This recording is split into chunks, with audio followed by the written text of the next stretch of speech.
Você ia dizer mais alguma coisa, Richard?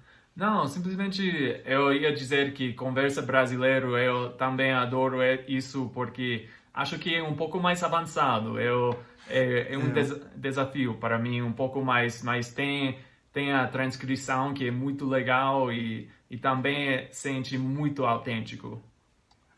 e foi muito legal gravar essas lições, porque são todos meus amigos, né, que não são atores, mas eles fizeram um papel excelente nessa, não Sim, é? excelente Também mesmo. tem o Talking Real Português, Uhum, sim, né, que a conheço. gente vê, a gente vai tirando fotos em várias cidades no Brasil e daí falamos das fotos.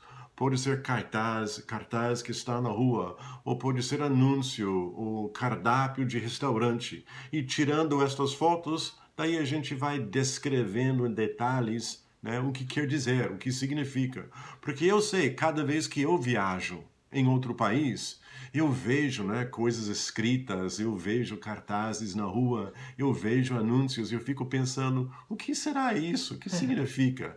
Então a gente explica tudo isso para vocês, não é? Sim, claro. Tem isso. Que mais que tem? Que tem também o Portuguese Communication Exercises, que é uma série de quase 500 vídeos, não é? Tem muita gente falando de vários tópicos diferentes. Sim. E o que eu gosto disso é que tem um tópico, mas daí vai ter quatro pessoas Uhum. diferentes que falam do mesmo tema. E- Então, pode ser que tenha uma pessoa do Rio, e mais Sim, alguém de São Paulo, e mais alguém da Bahia. Então, você sim. vai ouvindo vários dialetos, Vários algumas sotaques. pessoas falam rápido, outros devagar, tudo isso, não é? Então, eu acho muito bacana ver o Portuguese Communication Exercises. E Sim. tem mais, tem um monte de materiais que faz parte do Brasil Pod. Sim, isso é bem bacana mesmo. Como eu adoro essa parte de que você pode escutar todos os sotaques. Você tem alguém de quase cada região do Brasil. Isso é. E também o que é impressionante, Richard, é que esses tópicos a gente não pediu nada. Eu só pedi que ele falasse do tópico. Então o que sai da boca Uhum. é uma coisa super natural. Sim.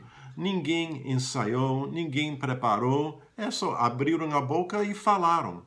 E eu acho muito legal ver uma coisa tão natural, mas ao mesmo tempo a gente escreveu a transcrição do que falaram. Uhum.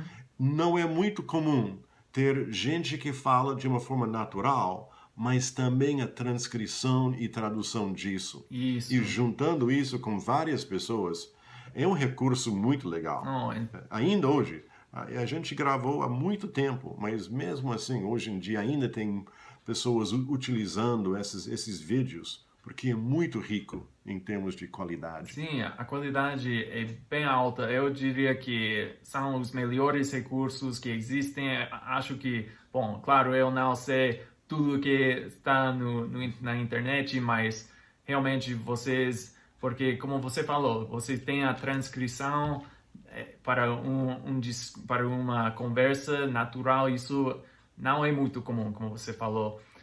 Bom, É. você já disse que você ama todos os seus filhos, não vai dizer que um dos seus projetos seja é melhor, o seu preferido, mas talvez você possa nos dizer qual foi o mais divertido e também o mais gratificante. Pode ser que essa conversa brasileira, porque a gente recebeu muito ajuda técnica para fazer os vídeos com várias câmeras e posições e microfones e luzes. Então essa ajuda técnica foi impressionante. Sim. E cada vez ainda hoje, quando eu assisto os vídeos, eu lembro do dia da gravação, né? E foi uma satisfação tremenda participar nessa, com Sim, toda certeza. impressionante mesmo. E bom, Orlando, acho que você não mencionou o seu projeto mais recente, que é Slice of Life, que eu acho que você criou Slice of Life para ajudar brasileiros a aprenderem o inglês, não é mesmo? Sabe por quê? Porque acontece que muita gente que trabalha na embaixada dos Estados Unidos no Brasil, que tiveram que aprender o português, eles que utilizaram língua da gente, não é? Sim, E chegando no Brasil, disseram, olha, seria muito legal ter uma versão de língua da gente para o brasileiro isso, que está aprendendo inglês. isso. Então, o pessoal entrou em contato comigo e perguntou, Orlando, você quer continuar com a língua da gente, mas dando aula também para brasileiro? Então, a gente juntou naquela mesma página de língua da gente uma segunda parte que se chama Slice of Life. É a Perfeito. mesma ideia, com diálogos que a gente grava nas duas línguas e daí vai interpretando e explicando. Mas, Richard, o que você já viu é que ainda o americano que está aprendendo português pode aproveitar muito, Sim, né, com ouvindo certeza. essas lições também de Slice of Life. Exatamente como os brasileiros que estavam estudando inglês estavam ouvindo língua da gente. Né? Então é interessante porque funciona nas duas línguas. Você pode aprender ou português ou inglês e pode utilizar ou língua da gente ou Slice of Life. Então, se não me engano, Slice of Life tem como 50 lições, mais ou menos. Sim, E língua da gente tem muito mais, né? Tem 3 vezes mais do que isso.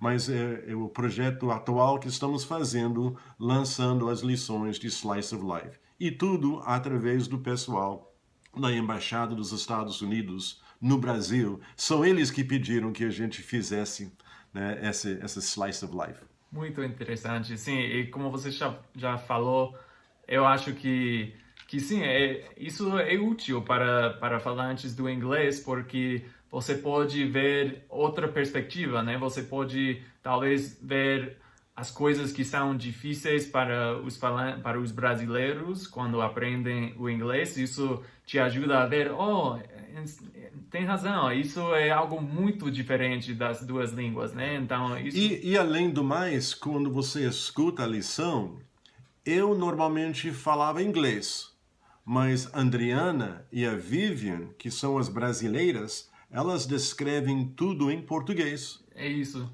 para o brasileiro entender. Mas quer dizer, para você que está aprendendo, você está ouvindo um montão de coisas com esse contexto em português.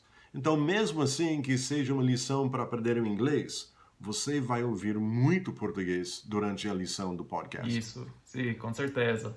Ah, E, bom, então, também eu acho que seria muito legal encontrar outro conteúdo como você já fez com esse Tá Falado de português para falantes do espanhol, porque eu gostaria de encontrar algo parecido para o italiano, como italiano para falantes do português.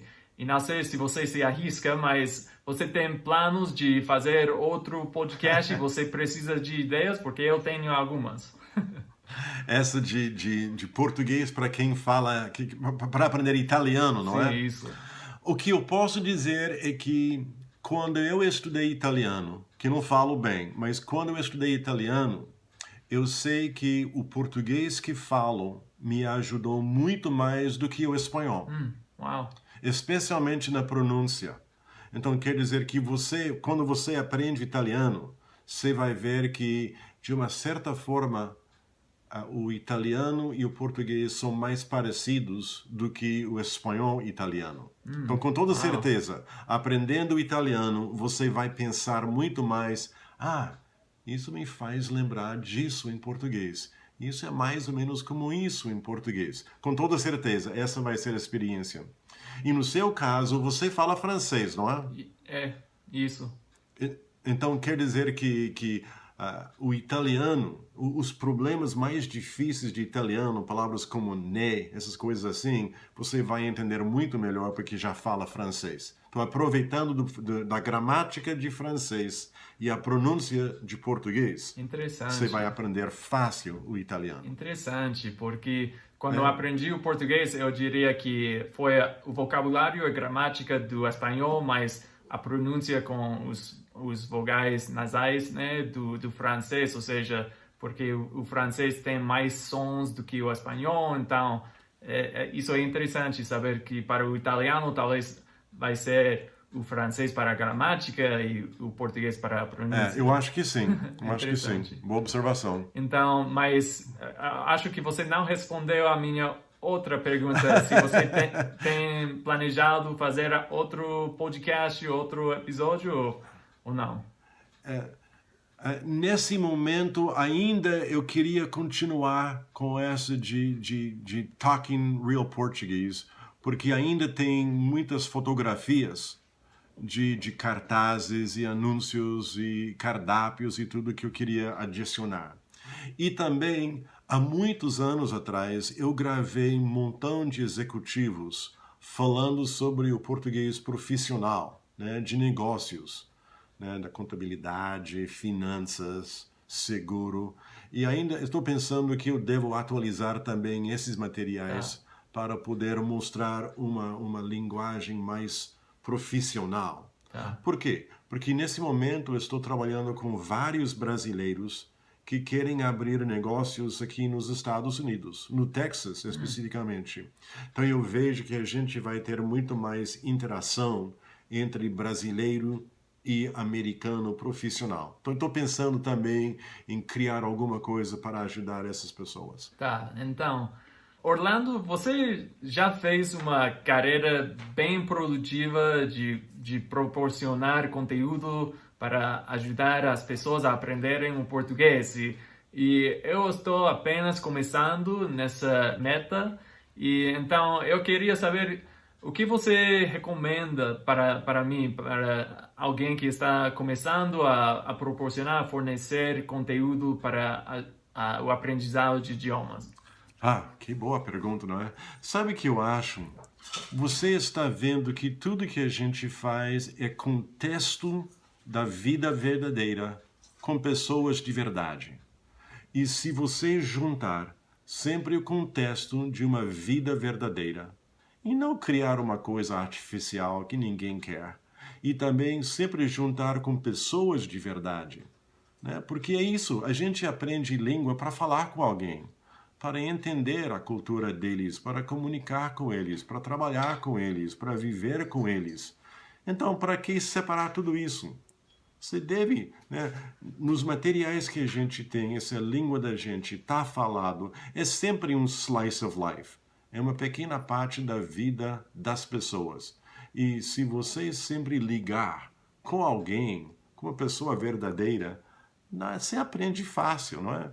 E também não é importante ser perfeito. Ninguém vai te criticar porque a gramática não é perfeita ou você faz um erro. O que tem, não é? Então, ninguém tem que ser perfeito quando aprende uma língua. Mas aprender a gostar da comida, beber com eles, sair com eles, estar na praia com eles, é isso que é importante, muito mais do que uma gramática perfeita. É isso que eu diria. Sim, bom, obrigado, Orlando, e sinceramente, obrigado por estar aqui comigo. Isso foi uma honra para mim receber você aqui no meu canal. Então, se você poderia se despedir, talvez você poderia mencionar para as pessoas onde elas podem encontrar o seu conteúdo, ou seja, nas redes sociais, onde você se encontra. Quem sabe que o mais fácil mesmo é buscar a palavra Brasil Pod. Porque buscando Brasil Pod, já vai entrar na Universidade do Texas e todos os materiais que a gente tem, pode usar, gratuito. A gente nunca tem restrição, não tem que entrar com senha, não tem problema, não tem que gastar dinheiro. Tudo que a gente produz é para todo mundo usar, facilmente, buscando só o Brasil Pod. E com isso também, obrigado, né? Eu gostei da visita e a chance de conhecer você um pouco melhor. Já falamos um pouco antes e já assisti também o podcast que você está produzindo. Eu acho muito legal o projeto. Então, parabéns e vamos continuar falando, não é? Com toda certeza. Isso mesmo. Bom, sim, obrigado, Orlando, e até a próxima. Isso aí, gente. Obrigado de novo por estar aqui comigo hoje. Espero que tenha gostado e se você gostou, lembre-se de dar um like e de se inscrever em meu canal. Até a próxima. Tchau, tchau.